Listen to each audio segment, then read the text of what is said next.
এখন বাজে সকাল 7:30।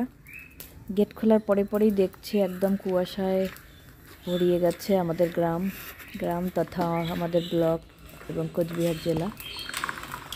এই যে এটা কাটছি, এটা লাউয়ের মতো দেখতে, কিন্তু লাউ নয়। এই যে বোটাটা দেখলেই বুঝতে পারছেন এটা হচ্ছে একটা বেগুন। মালদার থেকে এনেছে বেগুনটা।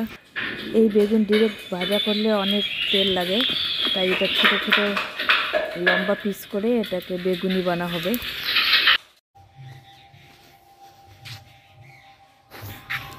10টা বেজে গেছে। দেখুন, যত বেলা হচ্ছে ততই যেন কুয়াশা আরও বাড়ছে, এত কুয়াশায় ভরে গেছে।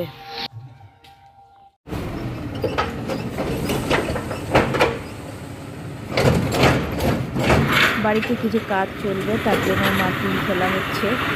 এক জায়গায় জড়ো করে রাখছে, পরে কাজের সময় এখান থেকে সরিয়ে নিয়ে যাবে মাটিগুলো। গতবারের তুলনায় এবার কুল অনেক কম ধরেছে, তো যেটুকুই ধরেছে সেগুলোর মধ্যে বেশিরভাগই পাখি এসে এসে খেয়ে যাচ্ছে। বাড়িতে এসেছে খড়ি নিয়ে যাচ্ছে, অনেকে লাকড়ি বলে, এগুলো বিক্রি করা হয় যেহেতু অনেক আছে আমাদের খড়ি। নানান সমস্যার কারণে এবার আমাদের শাকসবজি একটু খুব কমই আবাদ করা হয়েছে। তো শুধু লাউ শাক আমি করেছি এবং লাউ ধরেছে, অনেক কয়েকটা লাউ খাওয়া হলো। আর মাচাতেও অনেকগুলো লাউ শাক হয়েছে, সেগুলো খেয়েছি।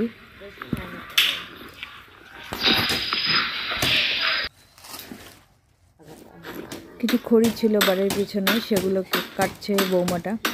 এই বৌমাটাকে আপনারা আগেও দেখেছেন, একা একা কথা বলতেই থাকে। আপনাদের সাথে এবার শেয়ার করছি আমাদের কোচবিহার জেলা তথা সিতাইয়ের আমাদের প্রধান একটা অর্থকরী ফসল, এই যে তামাক। আপনারা অনেকেই খান, কিন্তু অনেকে দেখেননি বা জানেন না যে কিভাবে তামাক আবাদ হয় বা তামাক গাছ কীরকম। আপনাদের দেখাচ্ছি সেটাই। এটি হচ্ছে একটি তামাক গাছ, আপনাদের সম্পূর্ণ গাছটা দেখাচ্ছি। এই তামাকের বীজ ফেলা হয় আশ্বিন মাসের প্রথম দিকে। বীজ হতে কিছুটা সময় লাগে, তারপর চারা হয়। সেই চারাগুলো কার্তিক অগ্রহায়ণ মাসে রোপণ করা হয়। এই যে গোড়ের পাতাগুলো, এ দুটো ছিঁড়ে ফেলা হয়েছে। আর এই 3-4টে পাতা, 4টে না, 1 2 3 4 5, এই 5টা পাতাই কাজে লাগবে। একটা করে গাছে 5টা থেকে 6টা পাতা, এগুলি হচ্ছে তামাক পাতা। এগুলো কিছুদিন পর কাটবে, কেটে রোদে শুকাবে, তারপর বাড়ি নিয়ে যাবে। দেখুন, সম্পূর্ণ গ্রামটা তামাক চাষ দিয়ে ভর্তি হয়ে গেছে।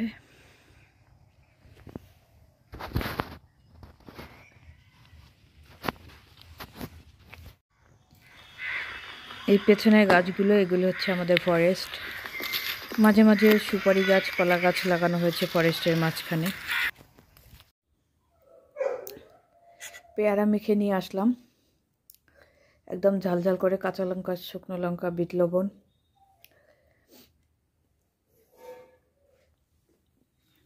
বেশ ঝালঝাল হয়েছে।